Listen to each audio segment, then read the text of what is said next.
తొలి కాలమైన సత్యయుగపు స్వభావ ప్రభావాల వలన సమస్త జనులు సమస్త లోకాలలో సంచరిస్తూ ఉండేవారు. నాడు సకల జనులు సత్యసంధులు, దీర్ఘాయుష్కులు, అత్యంత శక్తి సంపన్నులు. వారు బ్రహ్మదేవుని యానతి మేరకు సృష్టి యొక్క అభివృద్ధికై పాటుపడసాగారు. ఇట్లుండగా ఒకసారి బ్రాహ్మణ క్షత్రియ వైశ్యులు బ్రహ్మ దర్శనానికై సత్యలోకానికి వెళ్ళారు. అప్పుడు బ్రహ్మవారు అప్పటి వరకు సాధించుకున్న గోత్రాభివృద్ధిని జనసంఖ్యాభివృద్ధిని తెలుసుకొని సర్వాధిక జనసంఖ్యను గోత్రాభివృద్ధిని సాధించిన వైశ్యులను సత్కరించి వారికి శ్రేష్ఠులు అను బిరుదు ప్రదానం గావించారు. అటుపై యుగాలు గడిచాయి. కాల ప్రభావం వలన క్రమక్రమముగా ప్రపంచంలో దుష్టత్వం పెరుగసాగినది. అధర్మం, ఇంద్రియ లోలత్వం, అసురీయ గుణసంపద అధికమవుతున్న పరిస్థితులను గమనించి భువిలోని వైశ్యులు కొందరు విరక్తులై గురువైన అపరార్క మహాముని ఉపదేశాన్ని పొంది కైలాసపతియగు పరమశివుని గూర్చి ఘోరమగు తపస్సు గావించారు. వారి తపస్సునకు మెచ్చిన ఈశ్వరుడు వారికి సాక్షాత్కరించి పాపభూయిష్టమైన భూలోకములో ఉండనొల్లని ఆ వైశ్యులకు శాశ్వత కైలాసవాసాన్ని వరంగా ప్రసాదించాడు. శివుని కృపతో ఆ వైశ్యులు కైలాసానికి చేరి ఆ ప్రాంతంలోని మహాగిరి అను విశిష్ట ప్రదేశములో నివసిస్తూ సిద్ధ వైశ్యులు అని పిలువబడసాగారు. వారు ప్రమదగణాలలో చేరి శివుని సేవింపసాగినారు. సోమదుడు అను మహావైశ్యుడు సిద్ధ వైశ్యులకు నాయకుడై విలసిల్లాడు. అతడు సంతాన ప్రాప్తికై నారదుని ఉపదేశానుసారం శతచండీ యాగమొనర్చి పరాశక్తిని మెప్పించాడు. ఆ జగన్మాత కృపా విశేషముతో పరాంబిక అంశాస్వరూపిణి అయిన కీర్తి కన్య అను పుత్రికను వరంగా పొందాడు. ఆ బాలిక సార్థక నామధేయై పెరిగి నవయౌవనవతి అయినది. ఒకనాడు ఆమె చెలికత్తెలతో కూడి ఉద్యానవనంలో విహరిస్తుండగా బండాసురాంశతో పుట్టిన వాడును మణిపురానికి అధిపతి అయిన వాడును అగు చిత్రకంఠుడను గంధర్వరాజొకడు ఆమె అతిలోక సౌందర్యాన్ని చూచి మోహితుడై ఆమెను పెండ్లియాడ వాంఛించాడు. అతడు పెద్దలైన వైశ్య ఋషుల వద్దకు పోయి తన వాంఛను తీర్చుడని అర్థించి వారిచే నిరాకరింపబడినాడు. అంతట కోపోద్రిక్తుడై వైశ్యులను చూచి మండిపడుతూ, నన్ను ఇష్టపడిని మీ కన్యయు ఆమె బంధువులైన మీరందరూ భువిలో జన్మించి అగ్నులలో పడి భస్మమయ్యదరుగాక అని ఘోరంగా శపించాడు. నిష్కారణంగా శపించబడిన వైశ్య ఋషులు క్రోధితులై, ఓ మూర్ఖుడా, నీవును సర్వభ్రష్టుడవై మనుష్యలోకంలో జన్మించి పిడుగు వంటి వార్త విని నీ తల 1000 ముక్కలుగా పగుల అతి ఘోరమైన మరణమును పొందెదవుగాక అని ప్రతిశాపమిచ్చారు. ఈ ఉదంతం జరిగి కైలాసవాసులను అబ్బురపరచినది. కాలం గడవసాగినది. భువిలో దక్ష ప్రజాపతి వాజపేయమని యజ్ఞాన్ని చేయ సంకల్పించి శివుని తప్ప మిగిలిన దేవతలందరినీ ఆ యజ్ఞానికి ఆహ్వానించారు. శివుని భార్య సతీదేవి తండ్రి పిలువకపోయినను యజ్ఞాన్ని చూడవలెనను మక్కువతో దక్షుని యజ్ఞవాకిటకు వచ్చి తండ్రిచే అవమానింపబడి యోగాగ్నిని కల్పించుకొని ఆత్మాహుతి కావించినది. ఈ వార్త విన్న ఈశ్వరుడు ప్రళయకాల రుద్రుడై వీరభద్రుడిని సృష్టించి పంపాడు. వీరభద్రుడు దక్షయజ్ఞాన్ని ధ్వంసం చేశాడు. శివుడు సతీ వియోగాన్ని సహించలేనివాడై పరిభ్రమిస్తూ హిమాలయ పర్వతానికి చేరి అక్కడ యోగనిష్ఠుడైనాడు. కాలం గడవసాగినది. భువిలో తారకాసురుడు అను రాక్షసుడు ఉద్భవించి ఘోర తపస్సు గావించి బ్రహ్మవర ప్రసాదితుడై విజృంభించాడు. వైదిక ధర్మ కార్యాలను ధ్వంసం చేశాడు. వాని దాటికి ఓర్వలేక దేవతలు స్వర్గం నుండి పలాయనులైనారు. భువిలో బ్రాహ్మణులు గాయత్రి భక్తవరుడైన గౌతమ మహర్షి ఆశ్రమములో ఆశ్రయం పొందారు. రాజులు అడవులలో కొండలలో దాక్కున్నారు. వైశ్యులు గోబిలమనే గుహలో తలదాచుకున్నారు. రాక్షసుని సంహరించే ఉపాయానికై దేవతలు ఋషులు బ్రహ్మను ఆశ్రయించగా వానిని శివకుమారుడు మాత్రమే చంపగలడని బ్రహ్మ తెలియజేశాడు. శివుడు సతీ వియోగంతో విరక్తుడై ఉన్నాడు. వానికి పరిణయం గావించి పుత్రుణ్ణి పొందేలా చేసేందుకై దేవతలు పరాశక్తిని ఆశ్రయించారు.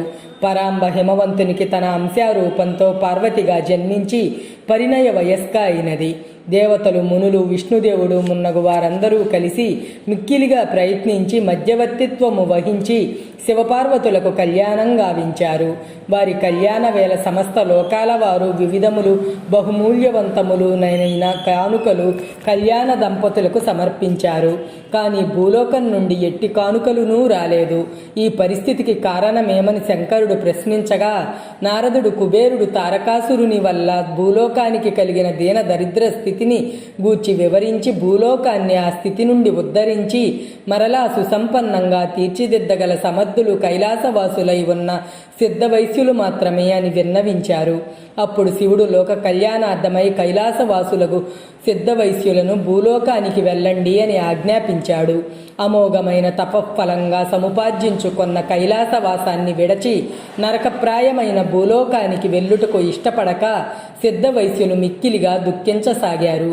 త్రిమూర్తులను ఆదిపరాశక్తియు వారిని ఓదార్చి ఉమామహేశ్వరులు, గౌరీ నగరేశ్వరులు అను పేర్లతోనూ, లక్ష్మీనారాయణులు, కోనకమలా జనార్దనులు అను పేర్లతోనూ, ఆదిపరాశక్తి వింధ్యవాసిని అను నామముతోనూ అర్చావతారులై భువిలో వెలసి నిరంతరం వైశ్యులను కాపాడుతూ ఉండగలమని చెప్పి సిద్ధవైశ్యులకు అభయమిచ్చారు. బ్రహ్మదేవుడు భాస్కరాచార్యులు అను పేరు మానవ శరీరంతో అంశావతారుడనై భువిలో జన్మించి మీ వైశ్యులకు కులగురువునై మార్గదర్శనం గావిస్తాననియో మిమ్ములను తరింపజేస్తాననియో అభయమిచ్చాడు. అంతా సిద్ధవైశ్యులు చింతదీరి కైలాసము నుండి బయలుదేరి గోగర్భాన్ని చేరారు. బ్రహ్మదేవుడు పరాశక్తి సంకల్పంతో భువిలో భృగువంశంలో నిజాంశతో భాస్కరాచార్యుడు అను పేర ప్రభవించి గోకర్ణ ప్రదేశానికి చేరి సిద్ధవైశ్యుల భూలోక అవతరణకై ఎదురు చూడసాగాడు. గోగర్భ క్షేత్రంలో కొంతకాలం నివసించిన వైశ్యులు గోకర్ణ క్షేత్రం ద్వారా హిమాలయ పాదభూమికి దిగివచ్చారు. బ్రహ్మాంశ సంభూతుడైన భాస్కరాచార్యుడు వారిని అక్కడ కలిసి వారికి పురోహితుడై గురువై ఆ సిద్ధవైశ్యులకు ఆర్యవైశ్యులు అని పేరు పెట్టారు. వారు గంగా బ్రహ్మపుత్ర నదుల సంగమ స్థానమైన గౌరదేశమునందు కొంతకాలం వసించి గౌరగోమతులు అనగా గౌరకోమటులు అను పేరు పొంది అటుపై స్థైలములను పతకోయి కొండల ప్రాంతానికి చేరి తమ ఇలవేల్పైన యోగమాయా కన్యను కామటేశ్వరి అను పేరుతో ప్రతిష్ఠించుకున్నారు. పతకోయి కొండల ప్రదేశము గంధర్వ భూమి అయిన మణిపుర రాజ్యానికి తూర్పు సరిహద్దున ఉన్నందున గంధర్వులకు వైశ్యులకు తీవ్ర పోరాటాలు జరుగసాగినవి. అప్పుడు వైశ్యులు తమ కుటుంబాలలోని యువకులను సంఘటితపరచి వారికి బాలనగరుని పేరు పెట్టి వారితో విశాల సైన్యాలను ఏర్పరచుకొన్నారు. సేవా తత్పరత, త్యాగగుణము కలిగిన కొందరు కన్యలను గాయపడిన సైనికులకు, వృద్ధులకు సేవలు చేయుటకును మరియు దేవీ పూజలను నిర్వహించుటకును నియుక్తురాళ్లను గావించి వారికి గౌరవ బాలికలను పేరు పెట్టి మిక్కిలిగా గౌరవించసాగారు. కొంతకాలానికి నిరంతర పోరాటాలతో విసుగు చెందిన వైశ్యులు అటు నుండి బయలుదేరి ప్రయాణం సాగించి ఆంధ్రదేశంలోని పావన గోదావరి నది యొక్క తూర్పు దిశ అయిన గౌతమీ తీర భూములకు చేరారు. అప్పుడు వారు అక్కడ బ్రహ్మకుండమనే జలాశయాన్ని చూశారు. ఆ జలాశయంలో ఒకే నాళానికి పుట్టిన 3 సహస్రదళ పద్మాలను చూచి ఆశ్చర్యపోయారు. అప్పుడు భాస్కరాచార్యులు వారితో, నాయనా, లారా పూర్వం పులస్త్యాశ్రము విలసిల్లిన మహాపుణ్య ప్రదేశము ఇది. ఇక్కడ కుమారస్వామి తపస్సు చేసినాడు. పలువురు బ్రహ్మ ఋషులు ఇక్కడ మహాయజ్ఞములు నిర్వహించారు. ఈ మహిమాన్విత ప్రదేశంలో పులస్త్య మహాముని బ్రహ్మ విష్ణు మహేశ్వరులను ఒక్కసారిగా ఒక్క చోటనే ప్రత్యక్షము చేసి కొనగోరి యజ్ఞము చేయగా త్రిమూర్తులు ఏకీకృతులై సాక్షాత్కరించారు. ఆ సంఘటనకు గుర్తుగా ఆ హోమగుండంలోని అగ్నిజ్వాలలు జలతరంగాలుగా మారి ఈ జలాశయం రూపొందినది. ఇందు ఒకే నాళానికి 3 సహస్రదళ పద్మాలు పుట్టి నాటి నుండి విరాజిల్లుచున్నవి. దీనికి బ్రహ్మగుండమని ప్రసిద్ధ నామం కలిగినది. సిద్ధ వైశ్యులైన మీ నివాసాలకును వైశ్య సామ్రాజ్య రాజధాని నగర నిర్మాణానికి ఇదే తగిన ప్రదేశం అని తెలిపి విశ్వకర్మ చేత గోదావరి నదీ తీరాలపై నిరవజ్యకం, ఏలాపురం, వీరనారాయణం, విశాలము అనగా విశాఖ, శివపురం, ఆచంట, నరసము అనగా నరసాపురం, దనదము, ధర్మపురం, జగన్నాథపురం, కళింగము, పాంచాలము, పాలకుండము అనగా పాలకొల్లు, త్రిగుణము, భీమవరం, ఘంటసాలము, పిఠాపురము, నగరి, పెనుగొండ అనే 18 సర్వాంగ సుందర నగరాలను నిర్మింపజేశారు. సిద్ధ వైశ్యులు వైశ్య రాజధానికి కైలాసములో తమ పూర్వ నివాసమైన మహగిరి జ్ఞాపకార్థం పెనుగొండ అని పేరు పెట్టారు. ఆ వైశ్యులు భూలోకానికి రావటానికి ముందు అభయమిచ్చిన ప్రకారం ఆది పరాశక్తి విష్ణు మహేశ్వరులను భూలోకంలో అర్చావతారులుగాను బ్రహ్మ అంశావతారులుగాను అవతరించి వారి సేవలను అందుకుంటూ సర్వసుఖ సంపదలను వారికి సమకూర్చుతూ ఉన్నారు. వైశ్యులు గోకర్ణం నుండి భూలోకమునకు వచ్చిన తరువాత ఉద్వాహుడు, మణిమంతుడు, శ్వేతుడు, విరోచనుడు, కులాదారుడు మున్నగు అనేక ప్రముఖ వైశ్యులు వైశ్యరాజ్యాన్ని పరిపాలించారు. వారిలో చివరకు ప్రాభాతస గోత్ర జాతుడైన కల్హారుడను ప్రభువు ప్రజానురంజకంగా వైశ్య రాజ్యాన్ని పరిపాలించసాగాడు. వానికి కుసుమశ్రేష్ఠి అను పుత్రుడు ఉదయించాడు. కుసుమశ్రేష్ఠికి ఒక పూర్వజన్మ వృత్తాంతం కలదు.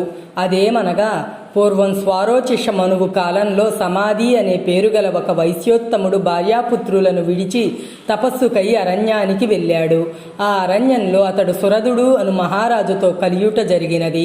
సమాధి సురదులు ఇరువురకును బంధుజన వ్యామోహము పీడిస్తుండగా వారు తమ బాధా నివారణకు ఉపాయము తెలిసికొనగోరి అడవిలో ఉన్న సుమేధస మహాముని ఆశ్రమానికి చేరి వారికి తమ పరిస్థితిని విన్నవించారు. అప్పుడు ఆ మహాముని ఈ స్థితికి పరాశక్తియగు యోగమాయా ప్రభావమైన మోహమే కారణము, ఆమె కల్పించు మాయామోహాలను అధిగమించడం దేవతలకు కూడా సాధ్యం కాదు, ఆ జగన్మాత కృప పొందనిదే మోహ మమకారాల నుండి ఎవ్వరునూ బయటపడజాలరు. ఆది పరాశక్తి యొక్క కృపాప్రాప్తికై మీరు ఆ దేవిని గూర్చి తపస్సు చేయండి అని వారి మహామంత్రమును ఉపదేశించి తరుణోపాయాన్ని తెలియజేశారు. ఆ మహాముని పలుకులు విని సమాధి సురదులు ఇరువురును ఒక పుణ్యనదీ తీరానికి చేరి యోగమాయా కన్యను గూర్చి తీవ్రంగా తపస్సు చేశారు. వారి తపోనిష్టలకు మెచ్చి ఆ జగదంబ సాక్షాత్కరించి వరములు కోరుకొనుడు అనగా సురదుడు రాజ్య సంపదలను కోరుకున్నాడు. అప్పుడు ఆ అమ్మ వాని కోరిక తీరగలదనియు అతడు మరుజన్మమున మనువుగా ప్రభవించగలడనియు తెలిపి అనుగ్రహించినది. సమాధి ఇహలోక సంపదలను కోరక మోక్షమును ఇమ్మని కోరుతూ ఆ మోక్షము తనకు ఒక్కనికే గాక తన 101 గోత్రముల బంధువులకు కూడా ప్రసాదించమని ప్రార్థించాడు. అంతా జగన్మాత సమాధి కోరిన వరమును తీర్చుటకై అతని మరి ఒక జన్మమున వాని పుత్రికగా అవతరింతునని వరమిచ్చి అంతర్ధానమైనది. అనంతరం యుగాలు గడిచినవి. ఆ సమాధి మరు జన్మమున పెనుగొండ ప్రభువగు కల్హారుడను వానికి పుత్రుడుగా జన్మించాడు. అతడు కుసుమేశ్వరుని అనుగ్రహం వల్ల పుట్టుట చేతను అతనిని జనన కాలమున పుష్పవర్షం కుర్యుట చేతను ఆ బాలునికి కుసుమశ్రేష్ఠి అని నామకరణం గావించారు. ఆ బాలునికి 12 సంవత్సరములు వచ్చుసరికి కల్హారుడు కుమారునకు ఉపనయనము చేసి గురువర్యుడగు భాస్కరాచార్యుల వద్ద వేదాంగాది సమస్త విద్యలు నేర్పించాడు. యుక్త వయస్కుడైన కుసుమశ్రేష్ఠికి మణికుండలుడను వైశ్యోత్తముని పుత్రిక కౌసుంబి అను కన్యతో మహావైభవముగా వివాహం జరిగినది. ఆ దంపతులు స్వకులాచార ధర్మముల నయమరక సుఖ సంతోషాలతో కాలము గడుపుచుండసాగారు. బహుకాలం వరకు ఆ కుసుమశ్రేష్ఠికి సంతానం కలుగకపోవుటచే సంతానహీనునకు పుణ్యలోక ప్రాప్తి లేదని ఎరింగి తన మనోవిచారమును భాస్కరాచార్యులకు విన్నవించారు. ఆయన కుసుమశ్రేష్ఠిని ఓదార్చి సంతానార్థమై వారి ఇలవేల్పైన ఆదిపరాశక్తిని ప్రార్థింపజేసి వారిచే పుత్రకామేష్టి యాగము చేయించాడు. దానికి ఆదిపరాశక్తి సంతసించి అగ్నిదేవుని పంపగా ఆ దేవుడు యజ్ఞ పురుషుడుగా గుండము నుండి వెలువడి పాయసముతో నిండిన ఒక బంగారు పాత్రను కుసుమశ్రేష్ఠికి ఇచ్చాడు. కుసుమశ్రేష్ఠి భక్తితో ఆ పాత్రను గ్రహించి తన భార్యకిచ్చాడు. ఆమె కూడా తన భర్తతో కూడి ఆ పాయసాన్ని భుజించి నియమంతో ఉండగా కొంతకాలానికి ఆమె గర్భవతి అయినది. వైశాఖ శుద్ధ దశమి నాడు ఒక శుభముహూర్తాన ఒక పుత్రికను ఒక పుత్రుని ప్రసవించినది. కుసుమశ్రేష్ఠి ఆనంద పరవశుడై ఆ బిడ్డలను చూడగా వారిలో ఆడశిశువు దివ్య రూపంతో యోగ మాయాదేవి అయి దర్శనమిచ్చి అతనికి దివ్య దృష్టిని ప్రసాదించింది. దేవి మృదు మధుర వాక్కులతో వత్సా, నీవు పూర్వజన్మలో భక్తితో ఆరాధించి పొందిన వరం ఫలితంగా నేను మీకు పుత్రికగా జన్మించానని చెప్పి అంతర్ధానమైనది. కుసుమశ్రేష్ఠియా మాయామోహితుడై అంతా స్వప్న సమానముగా ఎంచి యథాప్రకారంగా ఉండసాగాడు. అనంతరం పుత్రునకు విరూపాక్షుడని నామకరణం చేశాడు. తరువాత కుమార్తెకు నామకరణం చేసే సమయంలో ఆకాశవాణి పూర్వమీమె విష్ణువునకు సోదరి, అందువలన వాసవి అను పేరుతో ఈ బాలిక ప్రసిద్ధురాలు కాగలదు. పూర్వమీమెను విష్ణువు కన్యగాను బ్రహ్మచారినిగాను ఆరాధించుటచే నీ పుత్రిక కన్యక అనే పేరుతో కూడా ప్రసిద్ధి పొందుతుందని పలికింది. ఆ వాక్కులు విని బ్రాహ్మణులు ఆమెకు అట్లే నామకరణం గావించారు. శ్రీ వాసవి దినదినాభివృద్ధి నందుతూ యౌవనవతి అయినది. ఐహిక సుఖ సంపదలపై అనుమాత్రమైన వాంఛజోపక నివృత్తి మార్గాన్ని అనుసరించి నిరంతరం పరమేశ్వరీ చరణ కమలాలను అర్చించసాగినది. ఆ బాల అతిలోక సౌందర్య రాశి అయి విరాజిల్లుతూ ఆదర్శ గౌరవ బాలికామణిగా కూడా కీర్తి నొందినది. గురువులను నిమిత్త మాతృలుగా చేసుకొని సమస్త శాస్త్ర విద్యలను కళలను అభ్యసించి పరిపూర్ణ జ్ఞాన స్వరూపినిగా ప్రకాశించుచుండిన ఆ వాసవి కన్యకయందు అద్భుత దివ్య శక్తులు పోడజూపసాగాయి. ఆమె చూపిన బాల్య లీలలు అందరినీ ఆశ్చర్యచకితులను చేయసాగాయి. ఆమె సోదరుడైన విరూపాక్షుడు కూడా సర్వశాస్త్రాలను సమస్త వీరోచిత విద్యలను సంపూర్ణంగా అభ్యసించి బాలనగర సైన్యాలకు అధిపతి అయి విలసిల్లసాగాడు. కొంతకాలం గడిచిన పిదప పద్మసేన పురాధీశుడను వేంగి సామ్రాజ్యాధిపతి యగునగు విష్ణువర్ధన సార్వభౌముడు దిగ్విజయ యాత్ర గావించి తన తిరుగు ప్రయాణంలో పెనుగొండ నగరానికి రాగా కుసుమగుప్తునితో సహా వైశ్యులందరూ విష్ణువర్ధనుని తగు మర్యాదలతో ఆహ్వానించారు. ఆ సమయంలో మహారాజు వాసవీ కన్యను చూచి మోహ పరవశుడై ఆమెను వివాహమాడగోరి సామధాన భేద దండోపాయాలతో ప్రయత్నించబూనుకున్నాడు. అప్పుడు కుసుమశ్రేష్ఠియు గురు భాస్కరుడును పరస్పరం సంప్రదించుకొని విష్ణువర్ధనునితో సార్వభౌమ, మీ కోరిక మా కులాచారాలకు విరుద్ధమైనది. కులమంతటికి సంబంధించిన సమస్యను పరిష్కరించుటకై మా కుల పెద్దలనందరినీ సమావేశపరచి వారి అనుమతి పొందవలసిన అవసరం ఉన్నది. అందువలన మీరు మాకు గడువు నొసగిపొండు. మేము మా సమావేశంలో చర్చించి నిర్ణయం తెలుపగలము అని చెప్పి చక్రవర్తిని సమాధానపరచి వారిని రాజధానికి సాగనంపారు. విష్ణువర్ధన సార్వభౌముడు వైశ్యుల శక్తియుక్తులను కనిపెట్టి తగు చర్యలు తీసుకొనుటకై 4000 దండుతో విక్రమకేసరి అను సేనానాయకుని పెనుగొండ వద్ద కాపుంచి వైశ్యుల నిర్ణయానికై 7 దినముల గడువునిచ్చి తన రాజధానికి తరలిపోయాడు. అప్పుడు కుసుమశ్రేష్ఠి గురు భాస్కరుని సలహా మేరకు వైశ్య సామ్రాజ్యానికి చెందిన 18 పట్టణాలలోని నగర స్వాములనందరినీ పిలిపించి నగరేశ్వర దేవాలయ సువిశాల మండపంలో సమావేశపరచారు. విష్ణువర్ధన చక్రవర్తి వాసవీ బాలను వివాహమాడ వాంఛిస్తున్న విషయాన్ని సభకు నివేదించి కర్తవ్యాన్ని బోధింపుడని అర్థించాడు. ఈ విషయంపై పలు చర్యలు కొనసాగాయి. యోధవరులైన బాలనగరులు యుద్ధం చేసి చక్రవర్తిని ఓడించి వాసవీ కన్యకను కాపాడుకోగలమని వీరావేశంతో పలికారు. వాసవీ కన్యక వారిని వారించినది. యుద్ధాల వలన కలిగే అనర్థాలను మరియు భయంకర పరిణామాలను వివరించినది. ఒక్కరి స్వార్థానికై లెక్కకు మిక్కిలి అయిన వారు బలి అయిపోవుటయు, ఎక్కడ చూసినను భీతి, అశాంతి, ఆక్రందనలు నిండిపోవుటే కాని యుద్ధం వలన మరి ఒక ప్రయోజనం సిద్ధించదనియు, శాంతి అహింసలకు ఆలవాలమైన వైశ్య జాతికి మారణ రణాసక్తి వాంఛనీయం కాదనియు వాదించినది. శాంతి, అహింస, త్యాగము అను వానితో పరమ క్రూరులనైనను జయించవచ్చునని, శత్రువెంతటి బలవంతుడైనా ఎంతటి దుష్టుడైనా వానిని చంపక వానిలోని దుష్టత్వాన్ని రూపుమాపగోరి వాని దుర్మార్గానికి నిరసన తెలుపుతూ మనమే కష్ట నష్టాలను సహించి అవసరమైతే చివరకు ఆత్మార్పణ చేసి అయినను వానిని మార్చుటకు సిద్ధపడినప్పుడు ఆ శత్రువు ఎంతటి కఠినాత్ముడైనను వాని హృదయము ద్రవిస్తుంది అని పలికినది. దానితో వానిలో దుష్టత్వం అంతరిస్తుంది, శిష్టత్వం వెల్లివిరుస్తుంది. ఈ ఫలితం శాశ్వతమైనది. ఇదియే కలియుగంలో అధర్మాన్ని అణిచి ధర్మాన్ని ప్రతిష్ఠించుటకు అనుసరణీయమైన నూతన విధానం. కనుక దుష్ట సార్వభౌముడైన విష్ణువర్ధనుని నిరంకుశత్వానికి నిరసన తెలుపుతూ నేను అగ్నిలో ప్రవేశించి ఆత్మార్పణ గావిస్తాను. దానితో ఆ రారాజు తుచ్చ వాంఛయు రణము మారణము తప్పిపోగలవని గంభీరంగా పలికి శాంతియుతమైన అహింసాత్మక వినూత్న పోరాట విధానాన్ని ప్రబోధించినది. సమావేశంలో పాల్గొన్న 714 గోత్రాల వారిలో 102 గోత్రీకుల హృదయాలపై ఆమె పలుకులు మహామంత్రాల వలె ప్రభావాన్ని కలిగించాయి. వారందరూ వాసవి కన్యకతో కూడి ఆత్మాహుతి మహోద్యమంలో పాల్గొని ప్రాణాలను అర్పించడానికి సంసిద్ధులైనారు. మిగిలిన 612 గోత్రాల వారు వారితో ఏకీభవించక సంబంధ బాంధవ్యాలను త్రెంచుకొని పలాయనులైనారు. ఈ ఆత్మాహుతి మహోద్యమాన్ని తలచి విషాదగ్రస్తుడైన కుసుమశ్రేష్ఠికి వాసవి కన్యక తన దివ్య రూపాన్ని చూపించి సర్వోపనిషత్సారమైన తత్వజ్ఞానాన్ని ప్రబోధించి అతనిని స్వస్థుని గావించినది. ఆర్యవైశ్యుల ఆత్మాహుతులకు గురు భాస్కరుడు ముహూర్తాన్ని నిర్ణయించాడు. వాసవి కన్యక వైశ్యుల అగ్ని ప్రవేశానికి కావలసిన అర్హతలు నిర్ణయించినది. భాస్కరాచార్యుడు 102 గోత్రాల ఆర్య వైశ్యులకును పలాయనులైపోయిన 612 గోత్రాల ఆర్య వైశ్యులకును భేదాన్ని చూపించుటకై 102 ఋషిగోత్రాలకు సంకేతనామాలు ఏర్పాటు చేసి అగ్ని ప్రవేశము చేయు దంపతులచే దీక్షా కంకణ ధారణ చేయించాడు.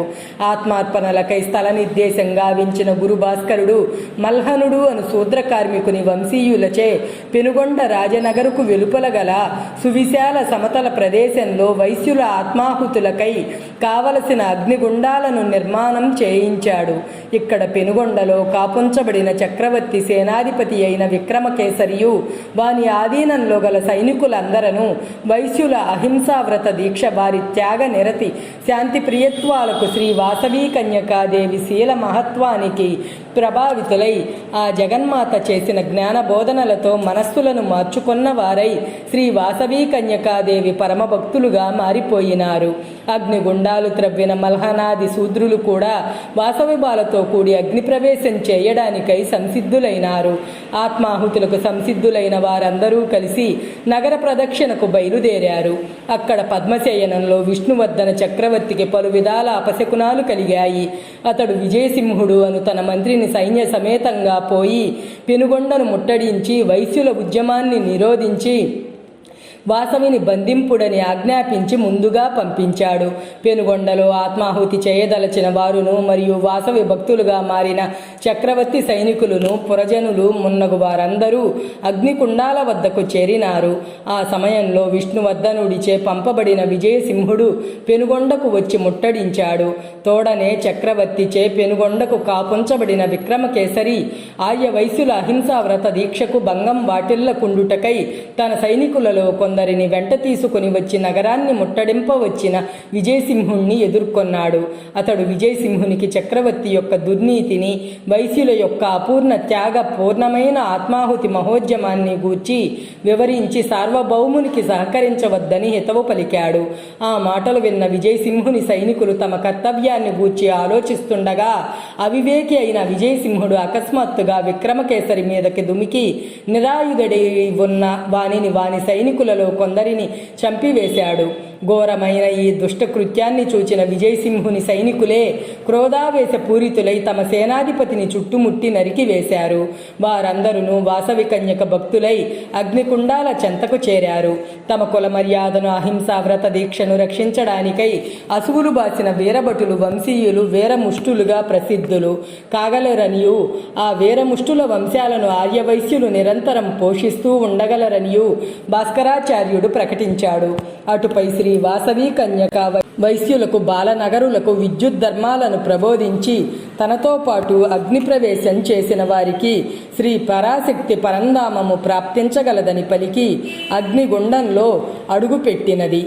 వెంటనే అగ్నిగుండాలలో మహోజ్వలంగా ప్రజ్వలిస్తున్న అగ్ని చల్లారిపోయినది. అప్పుడు వాసవి కన్యక అగ్నిదేవుని పిలిచి తన అవతార కాలం పూర్తి కావచ్చినదనియు, తాను 102 గోత్రాల వైశ్యులకు అగ్నిముఖంగా మోక్షప్రాప్తిని కలిగిస్తానని గతంలో ఇచ్చిన వరం సఫలం కావలసిన తరుణం ఆసన్నమైనదనియు, నీవు మమ్ములను దహించుటకు వెనుకాడవలదనియు తెలిపి అనంతము మహాద్భుతము అయిన తన విశ్వరూపాన్ని చూపించి అటుపై తాను ఆ హోమగుండం నుండి వాసవి కన్యకా పరమేశ్వరి నామంతో అత్యావతారయై వెలసి లోకాలను సదా కాపాడుచుండగలననియు, తాను ఇప్పుడు అనుసరించి ప్రకటిస్తున్న త్యాగపూర్ణము అహింసాత్మకమునైన ఈ పోరాట విధానమే కలియుగంలో అధర్మాన్ని అణిచివేయుటకు అనుసరణీయమైన ఆదర్శ విధానం కాగలదనియు తెలిపి తన పూజా విధానాలు, ధర్మాలు మున్నగ పలు విశేష విషయాలను ప్రబోధించి అనంతరం అతి భయంకరమైన తన విశ్వరూపాన్ని ఉపసంహరించి అగ్నిగుండంలోనికి దూకింది. పుట్టింది. అమ్మ యొక్క విశ్వరూపాన్ని దర్శించి ధన్యులైన ఆత్మాహుతి దీక్షితులైన దంపతులు తమకై నిర్ణయించిన అగ్నిగుండాలలో ప్రవేశించారు. అప్పుడు విశ్వరూపిణి అయిన పరాశక్తి యొక్క ఆజ్ఞానుసారంగా అగ్నిదేవుడు మహోజ్వలంగా ప్రజ్వలించాడు. ఆకాశం నుండి సమస్త దేవతలు పూలవానలు కురిపించారు. పరంధామము నుండి దివ్య విమానాలు అతివేగంతో వచ్చాయి. అగ్ని ప్రవేశం చేసిన దంపతులు తమ తమ అగ్నిగుండాల నుండి దివ్య శరీరాలతో వెలువడి ఆ విమానాలను అధిరోహించారు. అగ్ని ప్రవేశం కావించిన శ్రీ వాసవి కన్యక తన కుండము నుండి భువనేశ్వరి అయి వెలువడి త్రిమూర్తులు త్రిశక్తులు సమస్త దేవగణాలు కీర్తిస్తుండగా దివ్య విమానారూఢయై తన పరంధామమునకు తరలిపోయినది. అప్పుడు ఆ అగ్నిగుండం నుండి సర్వాంగ సుందరమైన శ్రీ వాసవి కన్యక పరమేశ్వరి అర్చావతార మూర్తి వెలసినది. అచ్చట చేరిన వేలాది భక్తుల జయ జయ హాహాకారాలతో దశ దిశలు ప్రతిధ్వనించాయి. అచ్చట విష్ణువర్ధనుడు బాసవీబాలను చేపట్టుటకై చతురంగ బల సమేతుడై పద్మశయనం నుండి బయలుదేరాడు. అతడు భగ్నమనే పట్టణానికి చేరుకునేసరికి కొందరు దూతలు పరుగు పరుగున వచ్చి పెనుగొండలో జరిగిన ఆత్మాహుతి ఉదంతాన్ని భయకంపిత స్వరాలతో వినిపించారు. పిడుగు వంటి వార్త చెవిని పడగానే విష్ణువర్ధనుని శిరస్సు 1000 ముక్కలుగా పగిలి అతడు నేలకూలాడు.